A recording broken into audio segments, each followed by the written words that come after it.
What's up, book nerds? My name is Tara, and I have something that I haven't had in a very long time for you today, and that is a book haul. Because as you remember, last year I was on a book buying ban and was not allowed to buy books. Somehow, like 100 books still made their way into my house. I promise I did not pay money for them. They just show up at my house sometimes. But I have bought these books, or for the most part, they have been bought for me, and I thought that I would share.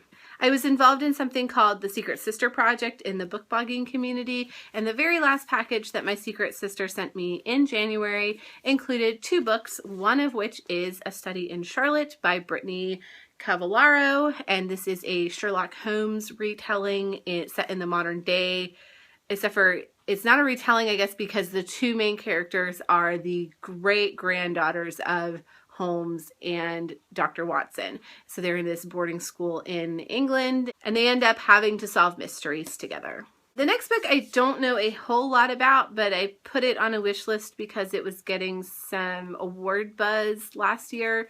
It's called The Tightrope Walkers by David Almond, and I don't think it actually ended up winning any awards. It is a YA book, but it's about 2 kids who are involved in tightrope walking together. So I figured that might be interesting to see what that's all about.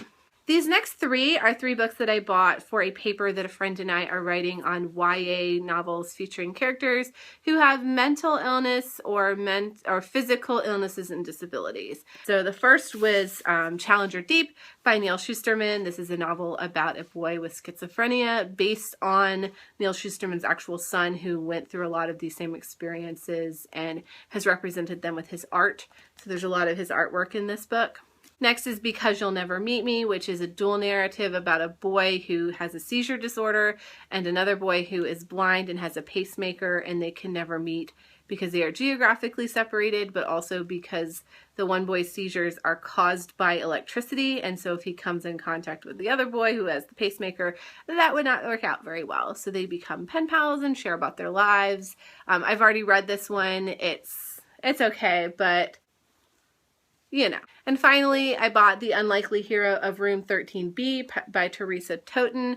This is maybe a little more like The Fault in Our Stars in the sense that it's kids with OCD, and they meet in a group for kids with OCD, and one day this girl walks in for the first time, and our main character, whose name is Adam, falls for her, but he has to decide if, he's got a lot going on in his life between his family and his OCD, so is he really ready for that kind of a relationship? So it has that sort of feel of like Me, Earl and the Dying Girl, or The Fault in Our Stars. A little bit different, but so far it's pretty entertaining. Next, I was at the bookstore, so my fiance and I accidentally landed in a Barnes & Noble one afternoon, and I was looking for books for the Book Riot Read Harder Challenge, and one of the challenging ones for me is a comic book published in the last 3 years that's not a superhero story, because sometimes I've had the experience with this type of challenge where I get a book and then I read it all the way through and I find out that they are superheroes or that it doesn't meet the qualifications. So in looking this up, I got the Wicked and the Divine, and I also got Sex Criminals Volume 1. So I think both of these will meet my criteria, but just in case, I have Lumberjanes in the mail for me as well, because not like these are going to take me forever to read, and why not? I also, at that Barnes & Noble trip, picked up Stephen King's On Writing, because I've heard this is an excellent book for anybody who's a writer. Even though Stephen King is popular fiction and I'm writing a dissertation, a lot of his advice is really helpful across the board if you can kind of figure out how to apply it in the right way. So I look forward to reading this maybe a little bit later in the spring when I'm heavily embedded in that writing process.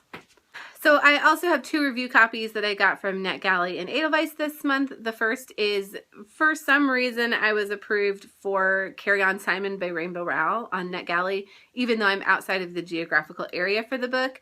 I clicked the button and I didn't realize it, or I wasn't really paying attention, and then I realized that I had made that mistake, but I have the book, and so hopefully I will not be a wasted arc for them. And the second is John Corey Whaley's latest book, Highly Illogical Behavior, which I got on Edelweiss. And I've loved all of the John Corey Whaley books that I've ever read. They definitely fit into the category of weird YA. So I'm very excited to be reading this one as well. And finally, I ordered a book for the Feminist Orchestra book club, and it finally came in. It's the very first book we're reading called I Call Myself a Feminist. The view from 25 women under 30. So it's just a series of essays, 25 essays about being a feminist. And this should be a great little way to just work in a little bit of reading each day and then join in the conversation here on BookTube with other people who are participating in that book club. So I'm very excited about this, and I will definitely have a review because that's part of participating in the online book club. So yeah, these are the books that I have purchased or had purchased for me in February. I am excited about all of them. I have no shame about the fact that I don't necessarily read everything that comes in my door, but if I don't, then I send it along to someone who might be interested in it.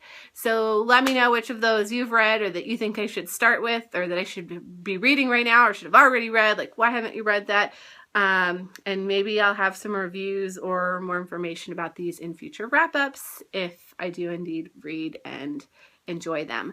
So that's all for now. Thanks for watching, and I will see you next time.